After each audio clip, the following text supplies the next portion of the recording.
Hey guys, so now let's talk about week 3 and week 4, which was the puree diet and full liquids.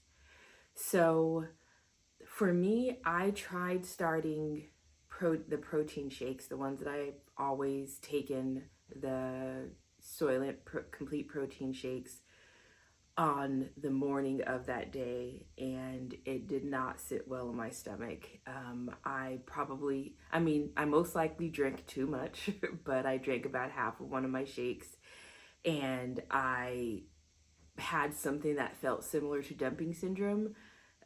This shake has 0 sugar in it, so I'm not exactly sure what caused that to happen, but I ended up having to lay down and take some. It was the first time since this after the surgery, since I've been home, that I needed to take the Zofran for anti-nausea because the nausea was so extreme. I had to take the Zofran, lay down for a few hours with my eyes closed and quiet. It did not feel very good. So I did end up speaking with my nutritionist a week later, I think it was. Yeah, a week later. And she said that I most likely just drank too much, and just to take just a few ounces at a time, let my body adjust to having the protein shakes. So that was a little scary because I love that protein shake, and I really wasn't open to trying another one. But obviously, if I have to, I have to. I did have a few of the Oregans, I think, chocolate protein shakes as well. It's another plant-based protein shake. I did try that one like a week later, and I pretty much had the same effect, but I probably still drank a little bit too much because it's odd. Like, I like the protein shakes, and I now what I realize I have to do is I just need to pour them into something like one of the 4-ounce or 2-ounce containers that I have, that I was doing all of the other, parts of my progression of the diet through. I need to put one in there so that I don't drink beyond that amount of ounces, because it's just easy to drink the protein shakes. And I think I'm just drinking a little bit too much at a time for what my stomach can handle. So for that, I think tried later that day, I tried eggs for breakfast on that first day, eggs with cheese, and I also tried, chocolate pudding. And I learned a big lesson that for some reason my stomach cannot handle the generic chocolate pudding, like the snack pack brand. Sorry, things may look a little bit different. My phone stopped recording, so I am almost making this whole video all over again. But like I was saying before, for some reason my stomach couldn't handle the generic snack pack brand of the sugar-free chocolate puddings, but I did great with the Jello brand chocolate pudding. So I don't know what the difference between the two of them are, and I don't have the energy to look it up right now, but yeah, so I'm able to do the Jello pudding. So I am adding protein powder to most of the things that I'm cooking for the pureed stage, because I know that I'm not really getting in even like one full protein shake per day. Like, I'm getting in maybe a third of a protein shake per day. And so to make sure I'm hitting my protein goals, I'm adding the Pro Mix protein powder, which is a slightly smaller scoop, and I'm just kind of mixing it with a little bit of water in one of my 4-ounce containers and adding it to all of my recipes to make sure I'm getting as much additional protein as I can. Most of the recipes I made did have cheese or meat in them, so they should have had okay amount of protein on their own, but I added the protein shakes just to be sure. So let me go ahead and insert some clips here of the different recipes that I made for the pureed stage.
Okay, so as you can see, I made the ricotta bake, the spinach artichoke dip, the buffalo chicken dip, and the uh, refried bean enchilada bake.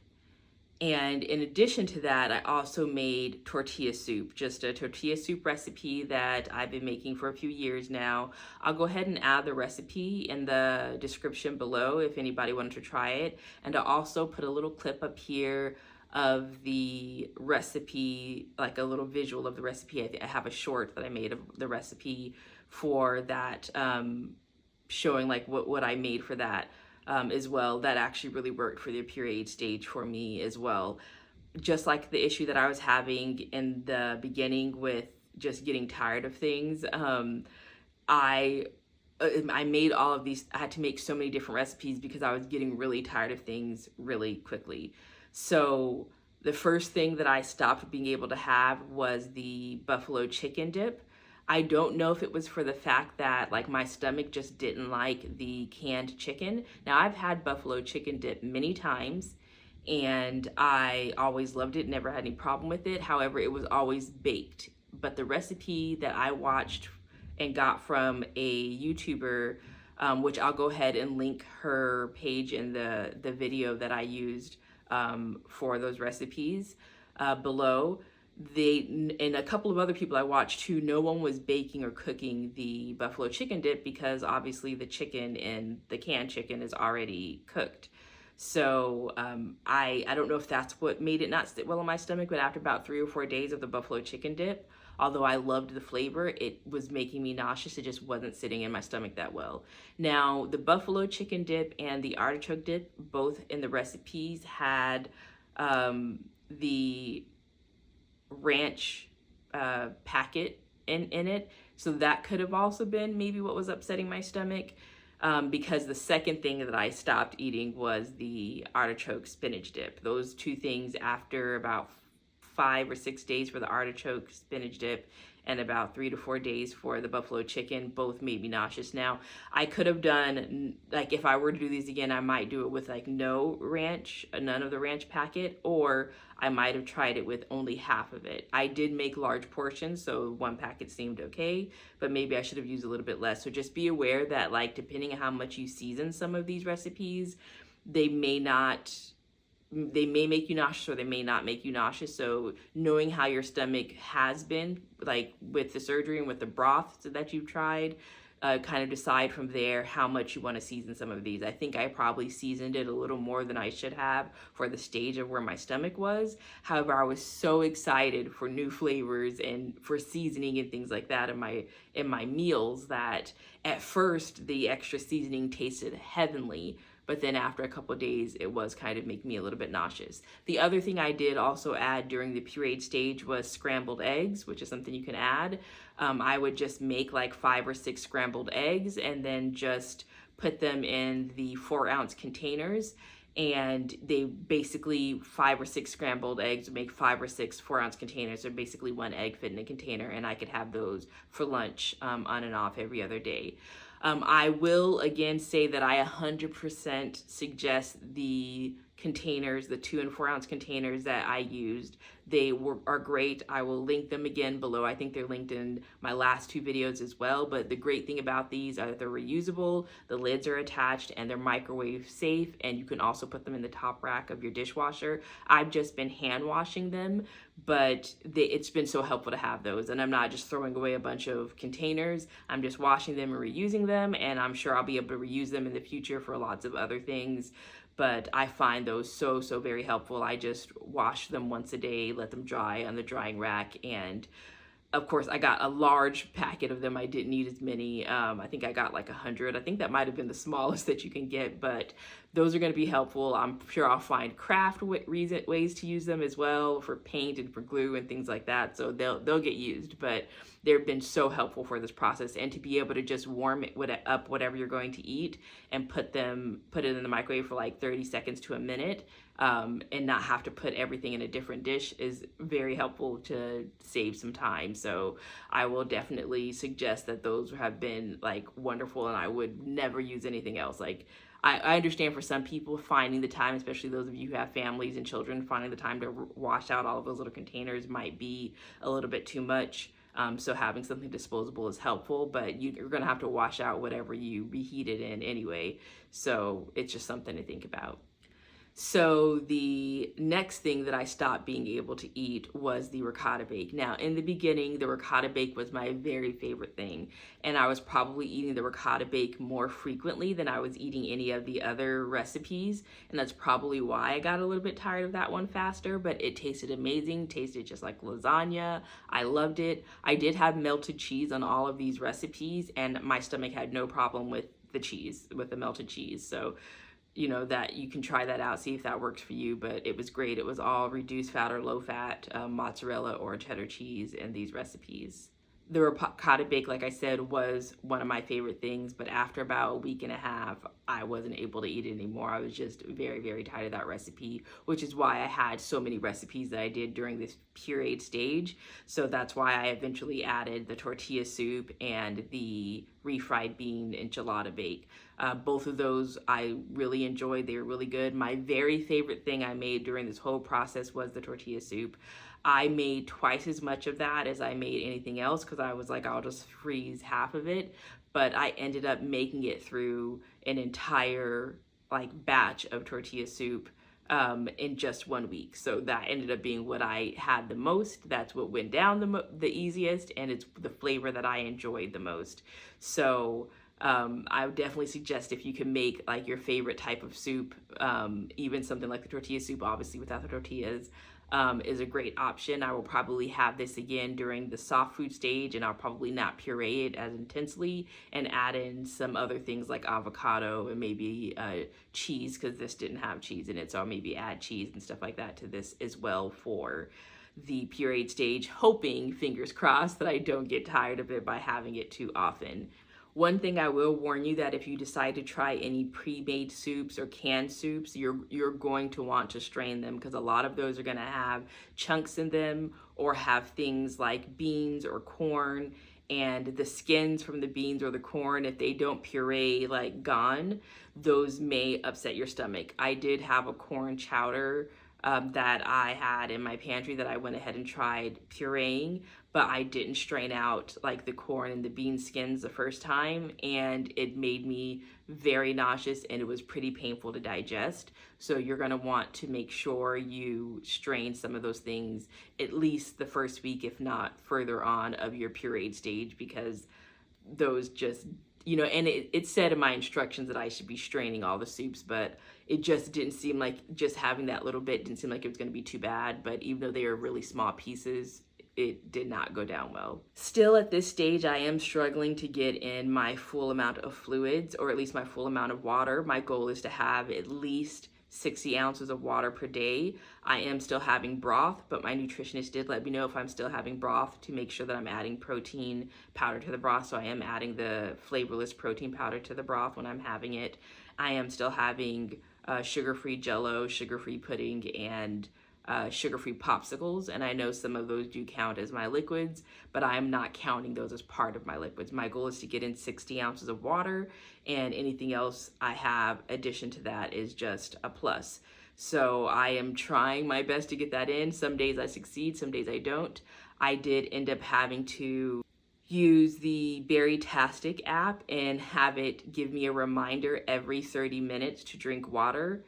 It is so easy if you're already working or you're at work to get busy and not drink water for an hour or two. For me personally, I am feeling a little bit of hunger at this point, but I'm not feeling thirst at all. So I have to remind myself to drink the water. It's not as hard to do on the weekends, but it is really hard to do on the weekdays because I'll just get busy working. So I literally have a reminder that goes off every 30 minutes reminding me to drink water.